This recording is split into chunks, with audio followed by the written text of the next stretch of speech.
ආයුබෝවන් ආදරණීය දුවේ පුතේ. අද තවත් පාඩමක් එක්කයි ඔයාලා හැමෝම එකතු වෙලා ඉන්නේ. අද කතා කරන්නේ අපි මීට කලින් වීඩියෝ එකේදී හමු වුණා බුදුගුණ අනන්තය කියන පාඩම යටතේ ගිලානෝපස්ථානයේ පිළිබඳව.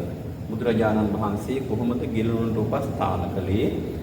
අනික් අයට ආදර්ශයෙන් කොහොමද ගිලානෝපස්ථානයේ පෙන්වුවේ කියලා මම අපේ දුවල පුතාලට කියලා දුන්නා.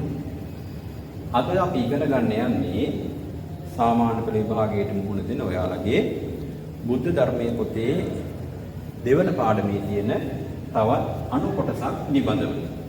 ඒ අනු කොටස තමයි අසරණයින්ට සරණ වීම. අපි බලමු පුතේ අසරණයින්ට බුදුරජාණන් වහන්සේ සරණ වුණේ කොහොමද? උන්වහන්සේ යම් දෙයක් කිව්වනම් ඒක කොහොමද කරන්නේ කියලා අපිට ක්‍රියාවෙන් ඔප්පු කරලා පෙන්නනවා. ඒ වගේ තමයි පුතේ අසරණයින්ට සරණ වීම කියන ගුණයත් බුදුරජාණන් වහන්සේ අපට ක්‍රියාවෙන්ම ඔප්පු කරලා පෙන්වනවා. අසරණයින්ට සරණ වීම කියන්නේ මොකක්ද? මේ වචනය ගැන අපි කල්පනා කරලා බැලුවොත් අසරණයින්ට කියලා කියපුවාම සරණ ඕනි අයට සරණ වීම නම් සරණක් අවශ්‍ය අයට සරණ වීමට තමයි අසරණයන්ට සරණ වීම කියලා අපි සඳහන් කරන්නේ. අපේ සමාජයේ සරණක් ඕනි අය ඕන තරම් ඉන්නවා. අපි ඒ වගේ අයට සරණ වෙන්න ඕනේ. බුදුහාමුදුරුවෝ අපිට පෙන්වලා දුන්නා කොහොමද අසරණයන්ට සරණ වෙන්නේ කියලා. දුවේ පුතේ බුදුරජාණන් වහන්සේගේ දිනචරියාවේ තිබුණු එක් අවස්ථාවක් තමයි පැසුළු යම් කිස. දැන් උදෑසන කාලේ 4න් පස්සේ වගේ වෙලාවට අපි කියනවා පැසුළු යම් කිස කියලා.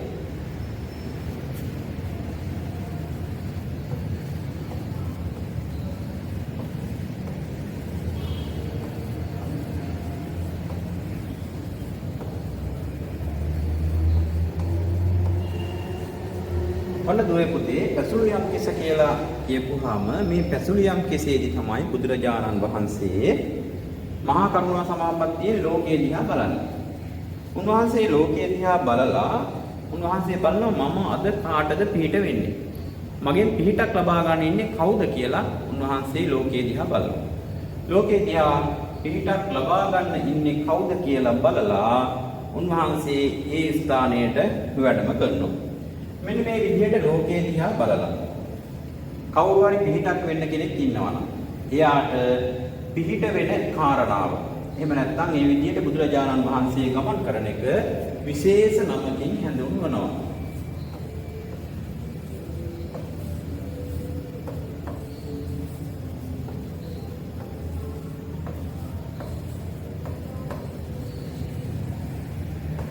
ඔන්න දුවේ පුතේ බුදුරජාණන් වහන්සේ එහෙම පිහිට වෙන එක නිබන්ධ චාරිකා කියන නමින් තමයි හැඳින්වෙන්නේ. දැන් බලන්න දුවේ පුතේ බුදුරජාණන් වහන්සේ කොහොමද කට්ටියට නැත්නම් අසරණයින්ට පිහිට වුණ අවස්ථා මොනවද අපිට හම්බ වෙන්නේ කියලා. දුවේ පුතේ මේ හැමෝම දන්නවා බුදුරජාණන් වහන්සේ සෝපාකට පිහිට වුණා. මුලින්ම අපිට හම්බ වෙන කෙනෙක් තමයි සෝපාක.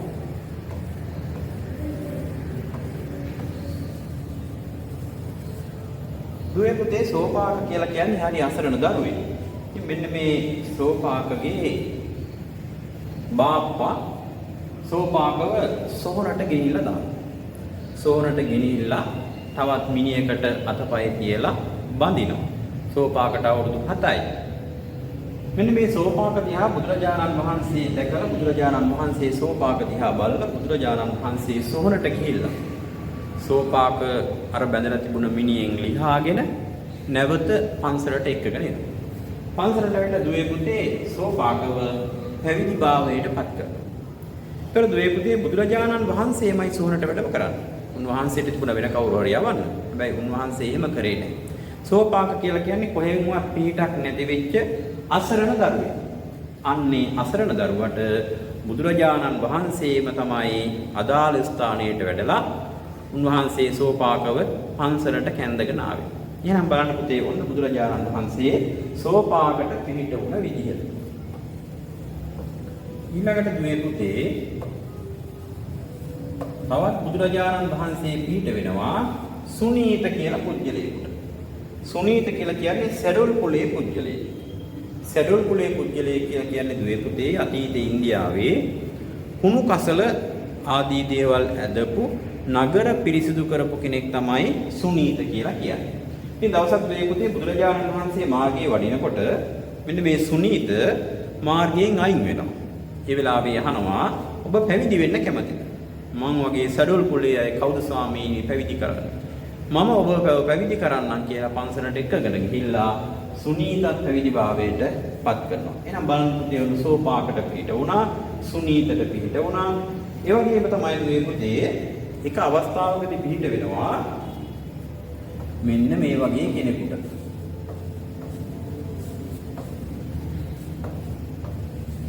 බුදුරජාණන් වහන්සේ එක අවස්ථාවකදී අසරණ ගොවියෙකුට පිට වෙනවා. කොහොමද අසරණ ගොවියෙකුට පිට වෙන්නේ? දුවේ පුතේ දවසක් බුදුරජාණන් වහන්සේ ආනන්ද හාමුදුරුවොත් එක්ක වැඩම කරන වෙලාවේ ගොවියෙක් කුඹරක වැඩ කර කර ඉන්නවා.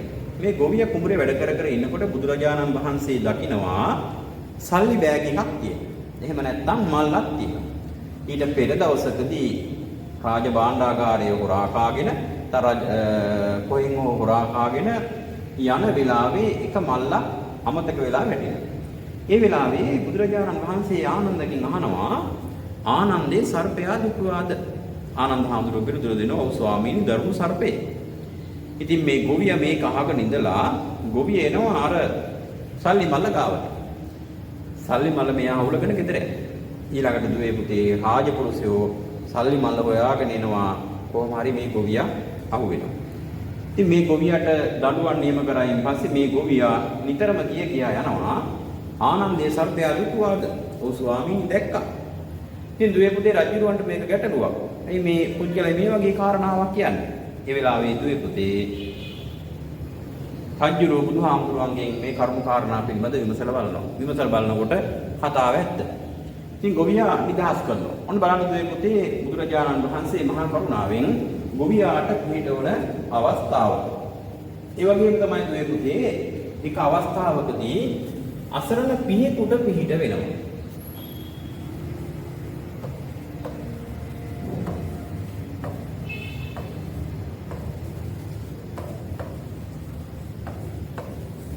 දුවේ පුතේ එක වෙලාවක අසරණ පියෙකුට බුදුරජාණන් වහන්සේ පිහිට වෙනවා. මේ පියතුමා සිටුවරේ. මේ සිටුවරේ කියපුවම දුවේ පුතේ දන්නවනේ සල්ලි ගොඩාක් තියෙන අය කියලා. ඉතින් මෙන්න මේ සල්ලි ගොඩාක් තියෙන පියතුමාට ළමයි 4 දෙනෙක් හිටියා. මේ පියතුමා ළමයි ගැන විශ්වාස කරලා තමන්ගේ තිබුණු සල්ලි මිල මුදල් ඔක්කොම ටික ළමයි 4 දෙනාට පවරලා දෙනවා. අන්තිමට දුවේ පුතේ ළමයි මේ පියතුමාට සලකන්නේ නැහැ. ඉතින් මේ පියතුමා හැරමිටියකුත් අරගෙන සිඟමනේ යන්න අවශ්‍ය කරන හැටියකුත් අරගෙන සිඟමනේ යනවා. ඒක අවස්ථාවකදී බුදුරජාණන් වහන්සේට කියලා මේ කාරණාව මේ පියතුමා සිහිපත් කරනවා. ඒ වෙලාවේ දුවේ පුතේ බුදුරජාණන් වහන්සේ මේ පියතුමාට ගාථා කීපයක් කියනවා. මේ ගාථා කීපයෙන් කියන්නේ මම ළමයි හැදුවා. ළමයින්ට මම සැලකුවා ළමයි බලාගත්තා.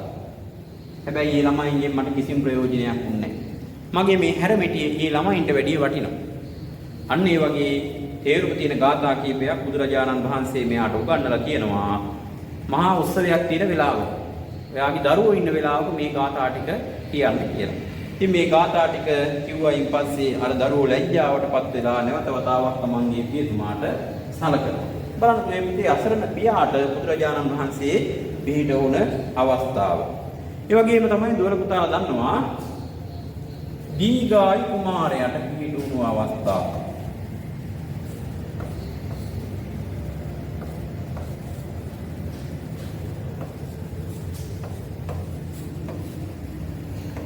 දුවේ පුතේ දීගායි කුමාරයා අල්පායුෂව අභාවයටපත් වෙන්නේ නැත්නම් මරණයට නියම වෙලා හිටියේ. මරණයටපත් වෙන්න තිබුණේ. ආයුෂ තිබුණේ නැහැ. කෙසේ හෝ බුදුරජාණන් වහන්සේ දීගායි කුමාරයා දිහා බලලා දීගායි කුමාරයා දිහා දැකලා ඊළඟ පිරිත් දේශනාවක් දේශනා කළා මේ දීගායි කුමාරයාගේ ආයුෂ වැඩි වෙනවා. ඒ හින්දා තමයි දීගායි කියලා නම කියන්නේ. ඉතින් බලන්න දුවේ පුතේ වුණ දීගායි කුමාරයාට බුදුරජාණන් වහන්සේ පිහිට වෙනවා. තවත් කෙනෙක් තමයි දුවේ පුතේ රජ්ජුමාලා කියලා කියන්නේ.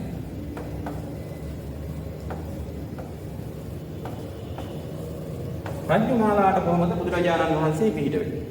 රජ්ජුමාලාට බුදුරජාණන් වහන්සේ පිහිට වෙන්නේ රජ්ජුමාලා කියන තැනැත්තිය ගෙදරක මේ කාර්යයක්. ඉතින් මෙයාට දිග ලස්සන කොණ්ඩයක් තිබුණා.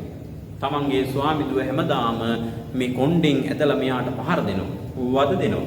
ඉතින් රජ්ජුමාලාට මේක දරා ගන්න බැහැ.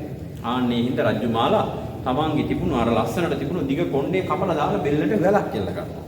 අවසානයේ බෙල්ලේ තියෙන වැලෙන් අල්ලගෙන තමයි රජ්ජුමාලාට මේ තමන්ගේ ස්වාමි දියර පහර දෙන්නේ. අවසානයේ රජ්ජුමාලාට ජීවිතේ එපා වෙනවා. කියන්න කාත් කවුරුවත් නැහැ. අහන්න කෙනෙක් නැහැ. අවසානයේ රජ්ජුමාලා තීරණය කරනවා මම වනාන්තරයට ගිහිල්ලා සිය දිවි හානි කරගන්නවා කියලා. ඉතින් රජ්ජුමාලා වනාන්තරයට ගියායින් පස්සේ බුදුරජාණන් වහන්සේ මේ රජ්ජුමාලාව දැකලා වනාන්තරයට යනවා. වනාන්තරයට ගිහිල්ලා නැවත රජ්ජුමාලාව එක්කන් එනවා. ඕන්න ඒ විදිහට බුදුරජාණන් වහන්සේ රජ්ජුමාලාටත් පිට වෙනවා. ඊට පස්සේ දුවේ පුතේ බුදුරජාණන් වහන්සේ රජ්ජුමාලාට වගේම දන්නවා හැමෝම මට්ට කුණ්ඩලීට බුදුරජාණන් වහන්සේ පිහිට වුණා කියලා.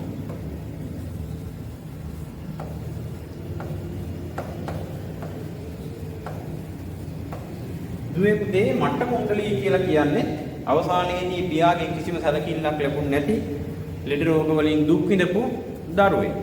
ඉතින් මට්ට කුණ්ඩලීට බුදුරජාණන් වහන්සේ පිහිට වෙනවා. බුදුරජාණන් වහන්සේ නිසානේ දුවේ පුතේ මට්ට කුණ්ඩලී දිව්‍ය ලෝකෙ උපත ලබන්නේ. අර එළියට දාලා ඉන්න වෙලාවක මට්ට කුණ්ඩලියව එළියේ පිටත නැත්තම් වැරන්ඩාවට කියලා අපි කියනවානේ. ඒ වගේ තැනකට මට්ට කුණ්ඩලිය දාලා තියෙන වෙලාවේ බුදුහාමුදුර වෙනවා. බුදුහාමුදුර ළඟට ඇවිල්ලා බුදුරජාණන් වහන්සේගේ දිස්නේ දැකලා සාදුකාර දෙනකොට තමයි මට්ට කුණ්ඩලිය මැරෙන්නේ. අන්න ඒ හිතේ ඇතිවෙච්ච සතුටත් එක්ක මට්ට කුණ්ඩලිය දිව්‍ය ලෝකේ උපදිනවා. බලන්න දුවේ පුතේ මට්ට කුණ්ඩලියට බුදුරජාණන් වහන්සේ පිහිට වූ අවස්ථාව. ඒ වගේම තමයි දුවේ පුතේ බාහ්‍ය දාරුචීරිය.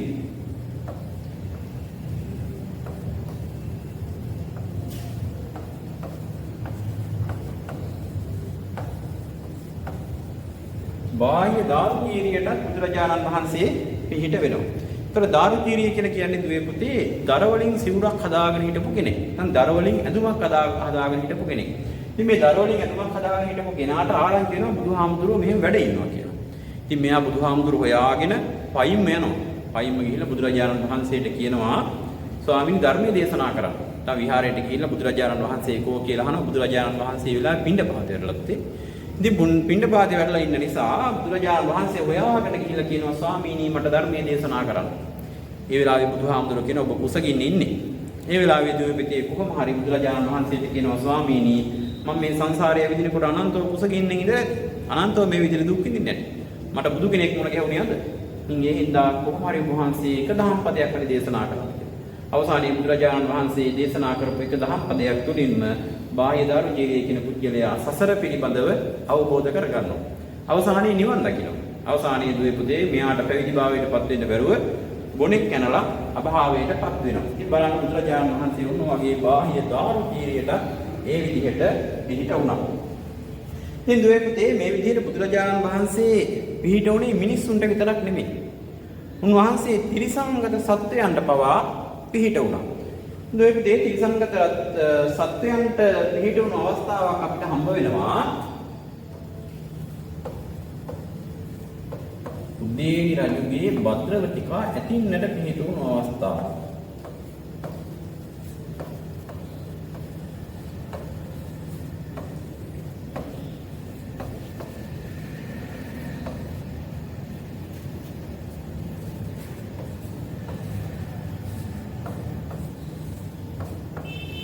උදේ රජුගේ භද්‍රවතික ඇතින් මේ භද්‍රවතික ඇතින් කියලා කියන්නේ තාම දක්ෂ ඇතින්නියක්.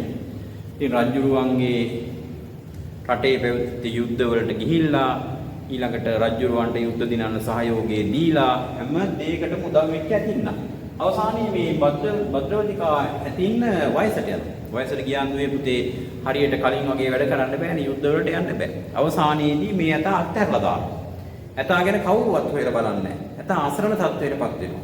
අන්නේ වෙලාවේ බුදුරජාණන් වහන්සේ රජුරුව ගෙන්නලා රජුරුවන්ට පැහැදිලි කරනවා මේ වගේ ඇතාව අයින් කරලා දාන්න එපා.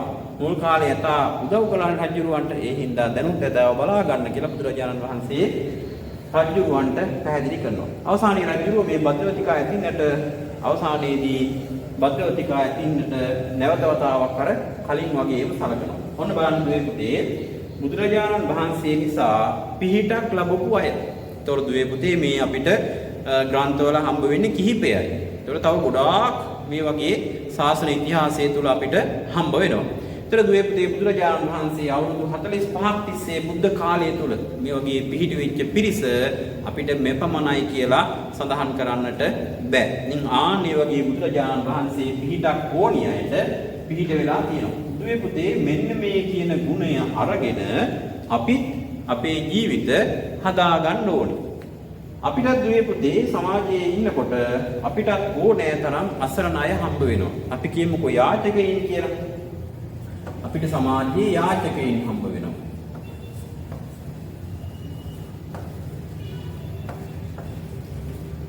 මෙන්න මේ වගේ යාචකයින් හම්බුනායින් පස්සේ අපි ඒ අයට පුළුවන් විදියට පිහිට වෙන්න ඕනේ. ඒ වගේම දුවේ පුතේ අපි කොහේ හරි ගමනක් යනකොට ඇස් අන්ධ කෙනෙක් සමහර වෙලාවට පාර මාරු වෙන්න බැරුව සුදු සැරමිටියක් අතේ තියාගෙන ඉන්නවා. ආන්නේ වගේ අවස්ථාවල අපි ඒ අයට උදව් කරන්න ඕනේ පාර මාරු වෙන්න.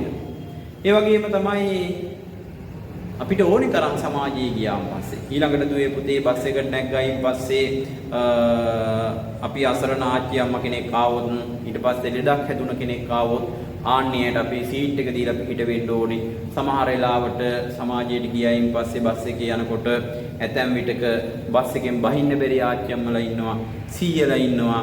ඔඩයාලගේ මොන හරි බෑග් තියෙනවා නම් ඒවා බිමට අරන් දීලා ඊට පස්සේ බස් එකෙන් බැහැ ගන්න උදව් කළා. ආන්නේ විදිහට අපිත් පුළුවන් විදිහට පිහිට වෙන්න ඕනේ. ඒතර දුවේ පුතේ සරණක් වෙන්න ඕනේ අය ඕනාතරම් අපිට සමාජයේ හම්බ වෙනවා. එහෙනම් දුවේ පුතේ අපි සරණක් වෙන්න ඕනේ ඒ අයට. අපි සරණ වෙන්න ඕනේ. නැත්නම් අසරණ වෙලා ඉන්න කාගින්වත් උදව් උපකාරයක් නැති අයට අපි පුළුවන් විදිහට පිහිට වෙන්න ඕනේ. ඒතර දුවේ පුතේ අපිට සමාජයේ ඉන්නකොට ඊළඟ ගෙදර ඉන්නකොට පාරට ගියාම ඕනෑම තැනක සමහර වෙලාවට දුවේ පුතේ සමහර අවස්ථාවල අසනීප තත්ත්වයකටපත් වෙලා එහෙම නැත්නම් ලෙඩ වෙලා සමහර අය බිම වැතිරිලා ඉන්නවා කාගින්වත් උදව් උපකාරයක් නැතුව. අන්න ඒ වගේ වෙලාවක අපිට පුළුවන් වෙන්න ඕනේ ඒ අයට මොනවා හරි දෙයක් කියලා දෙන්න.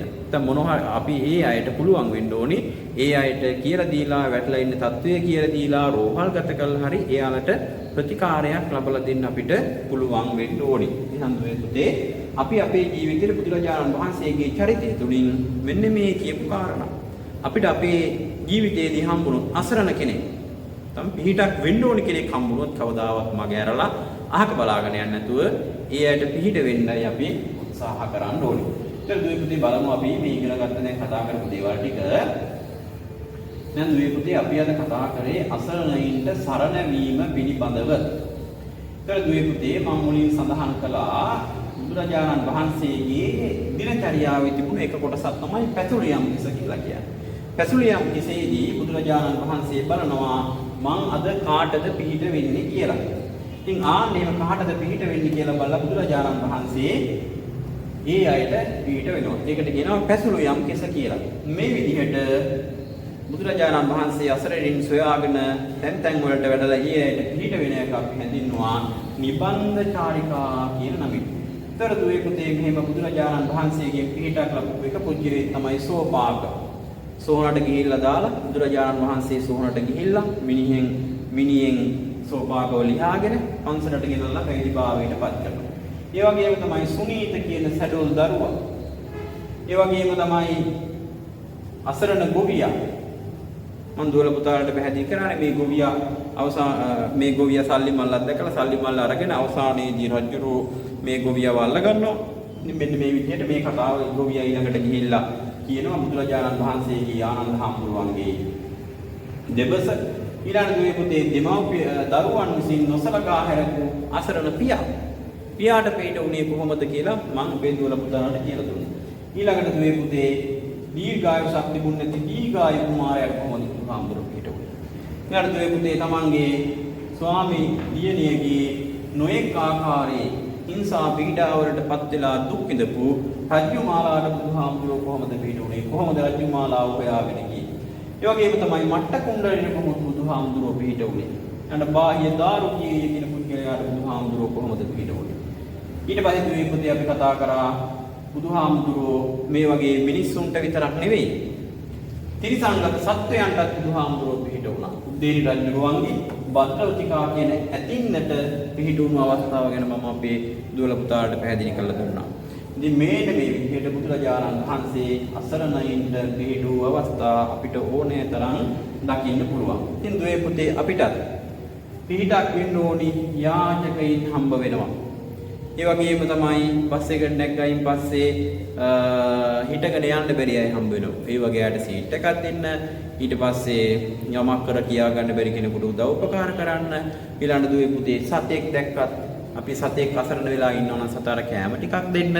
ආන්නේ වගේ. එහෙනම් දුවේ පුතේ අසරණයින්ට සරණ වීම කියලා කියන්නේ සරණක් නැති කෙනෙකුට සරණක් වීමයි. උදව්වක් ඕනි කෙනෙකුට උදව් කිරීමයි.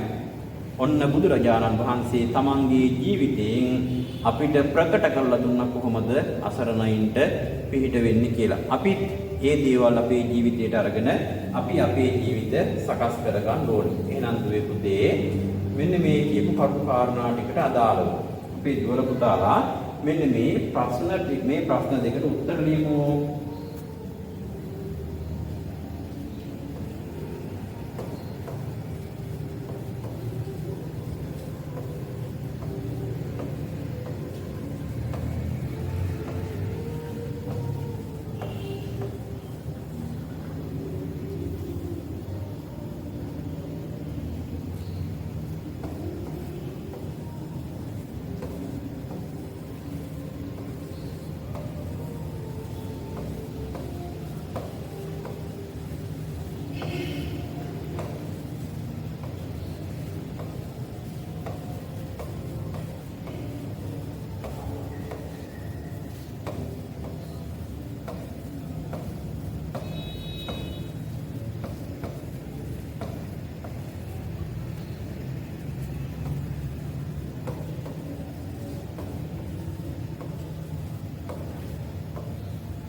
ඔන්න දුවේ පුතේ මේ දෙකට අපි උත්තර ලියමු. බුදුරජාණන් වහන්සේ අසරණයින්ට පිහිට වූ අවස්ථා තුනක් ලියලා. මම අපේ දුවල පුතාලට අවස්ථා කිහිපයක් පිළිබඳව පැහැදිලි කළා දුන්නා. ඉන්න එක් අවස්ථාවක් ඔබේ වචනේ ලියන්න. එහෙනම් දුවල පුතාලට මතක තියෙන විදිහට සෝපාකට පිහිට වුණු ආකාරය හෝ අසරණ ගොවියාට පිහිට වුණු ආකාරය හෝ එහෙම නැත්නම් දෙමාපියන් දරුවන් විසින් නොසලකපු අසරණ පියාට පිහිට වුණු ආකාරය හෝ අවස්ථාවක් තමාගේ වචනයෙන් ලියන්න. ඉතින් දුවේ පුතේ මේ පාඩම් ටික නැවත බලන්න. ආන්නේ විට සාමාන්‍ය පෙළ විභාගයට මේ පාඩමෙන් එන ඕනෑම ප්‍රශ්නයකට දුවල පුතාලට හොඳට පිළිතුරු සපයන්න පුළුවන්කමක් ලැබේ. එහෙනම් දුවේ පුතේ ඔය කිව්ව කරුණු කාරණා ටික හොඳින් මතක තියාගන්න. නැවත බලන්න. නැවත ප්‍රශ්න වලට පිළිතුරු සපයන්න. දුවල පුතාලට ඒ එකක් සඳහා යන්න පුළුවන් මේ පාඩම හරි විදිහට අධ්‍යයනය කරොත්. එහෙනම් තවත් පාඩමකින් අපි හම්බ වෙමු. තෙරුවන් සරණයි දුවල පුතාලා හැමෝටම.